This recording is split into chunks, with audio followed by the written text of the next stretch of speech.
The story of Bath. During the time of slavery in Jamaica, many of the slaves tried to run away from the plantations.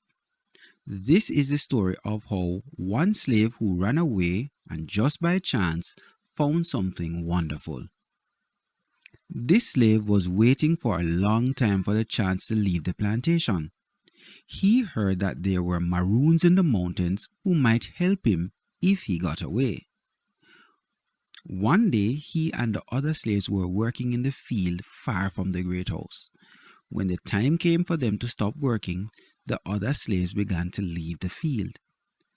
This special slave went behind some bushes until he felt sure that he was alone. He looked around.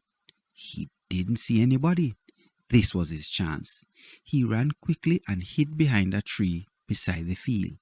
He stood still to see if anybody had followed him. But everything was quiet.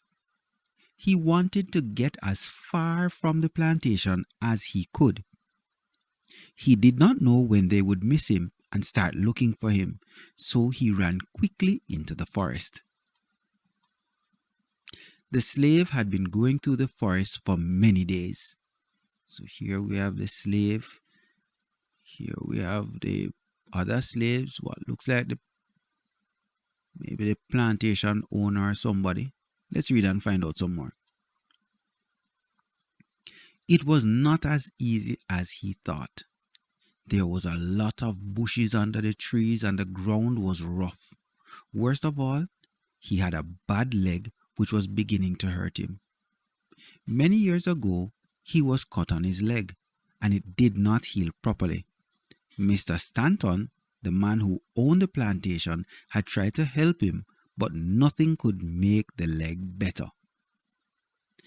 The slave was feeling hot and tired, and he wondered where he could rest and be safe.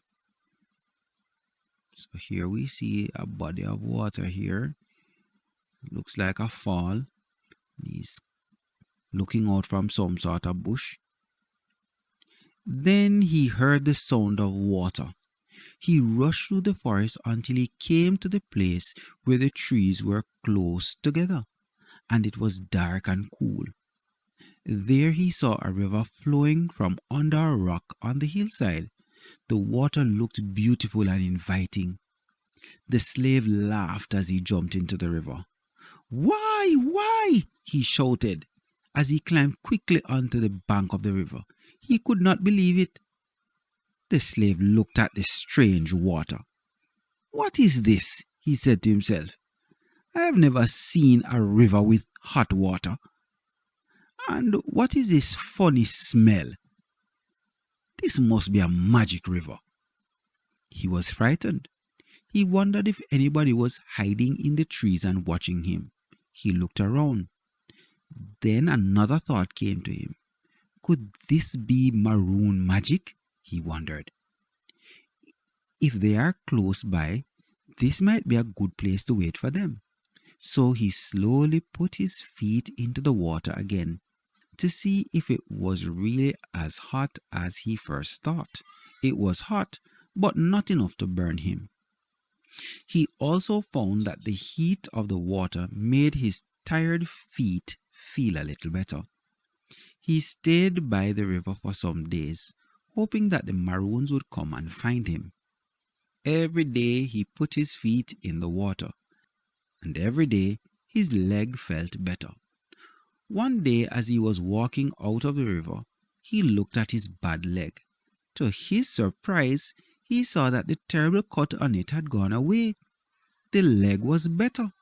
What had happened? He said to himself. After all these years, my bad leg is better at last. This must be magic water. He felt so happy that he wanted to tell somebody about it. So without thinking, he rushed back to the plantation.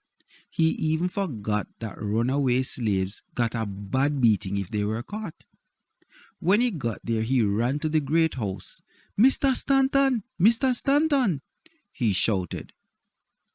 "Something wonderful has happened." Mr. Stanton came out of the house. He could not believe it when he saw the slave. "What are you doing here?" he shouted in surprise.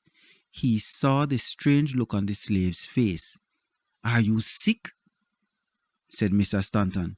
"Is this why you have come back?" "No, Mr. Stanton," laughed the slave. "I am not sick. I am well again. You remember the bad leg I had for years? It is better." Mr. Stanton looked at the slave. So here is Mr. Stanton looking at the slave's leg. "The man must be mad," he said to himself. "He can't be laughing when he knows he is in trouble for running away." Then he looked at the leg and saw why the slave was so happy. The bad leg was better. "How is this?" asked Mr. Stanton. "Did you find a new doctor we don't know about?" "No, Mr. Stanton," replied the slave. "I have found magic water. I put my feet in the magic water and now my leg is good again." Mr. Stanton did not believe his slave. "Don't be foolish," he said. "There is no such thing. Now tell me what really happened, or you will be in worse trouble." "I am telling you the truth," cried the slave. "Come and I will show you the magic water. It is hot and has a funny smell." Mr. Stanton and his slave began to ride through the forest. As they reached the place where the trees were close together, it was cool and dark, and there was a river flowing from under the rock. Mr. Stanton felt the water. It was hot and it had a strange smell. He thought for a while, then suddenly shouted, "This is not magic. This is mineral water."